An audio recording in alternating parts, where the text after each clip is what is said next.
Chapter of history کے معزز سامعین، السلام علیکم۔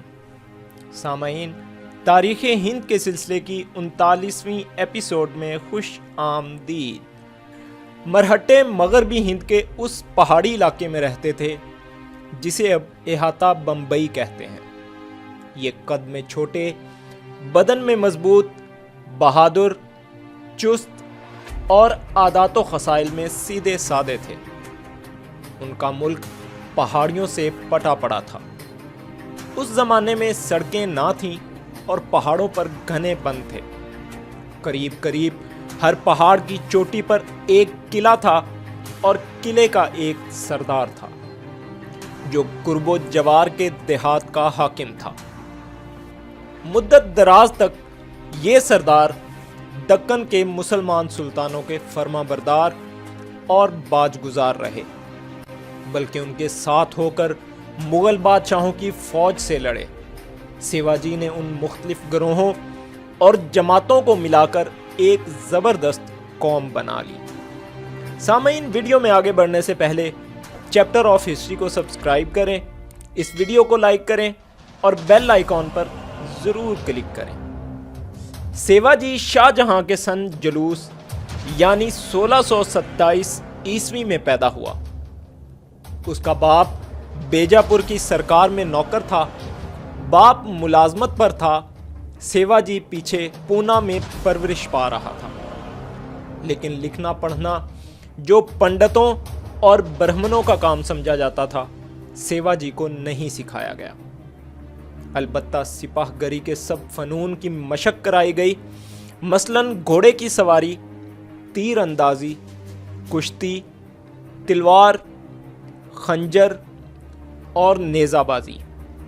اس کو قدیم ہندو سورماؤں یعنی بہادروں کے گیت اور کارنامے یاد تھے، اور چاہتا تھا کہ میں بھی ان کے سے کام کر کے نام و نمود حاصل کروں۔ اکثر مرہٹا سرداروں کا دستور تھا کہ جب موقع دیکھتے تھے اپنے پہاڑی قلعوں سے اتر کر نیچے کے علاقوں میں لوٹ کھسوٹ مچانے لگتے تھے۔ سیواجی اکثر ان کے ساتھ جایا کرتا تھا اور 20 برس کی عمر میں خود ایک جماعت کا سرغنہ بن گیا۔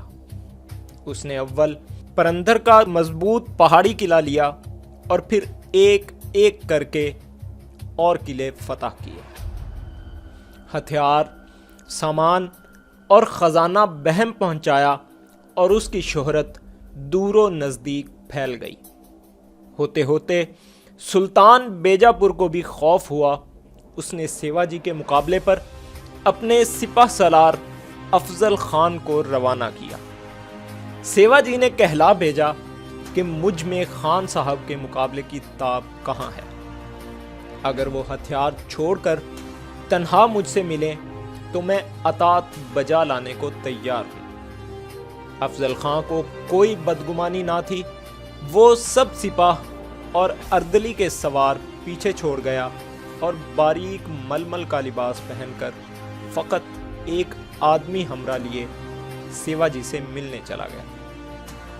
ادھر یہ نو عمر مرہٹا سردار داؤ گھاٹ کا پورا ظاہری لباس کے نیچے ذرہ بختر پہنے ہوئے تھا، مٹھی میں بچھوا تھا، آستین میں خنجر چھپا ہوا تھا۔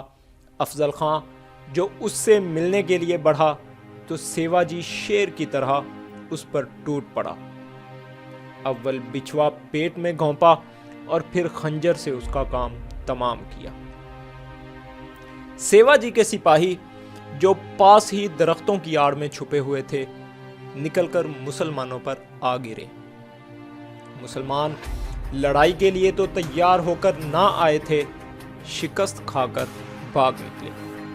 اس کے بعد سیواجی نے کل ملک کو پامال کیا اور سارے دکن کا مہاراجہ بن گیا۔ چھوٹے موٹے مرہٹا سردار اور راجہ تقریباً کل اس کے حامی اور ہمراہ ہوئے۔ یہ مسلمانوں کا دشمن تھا اور اس نے اعلان کر دیا کہ میں تو گو برہمنوں کی رکشا یعنی حفاظت کے لیے لڑتا ہوں۔ یہ وہ وقت تھا کہ دکن کے مسلمان فرمانروا اورنگزیب کی فوج سے لڑ رہے تھے۔ ان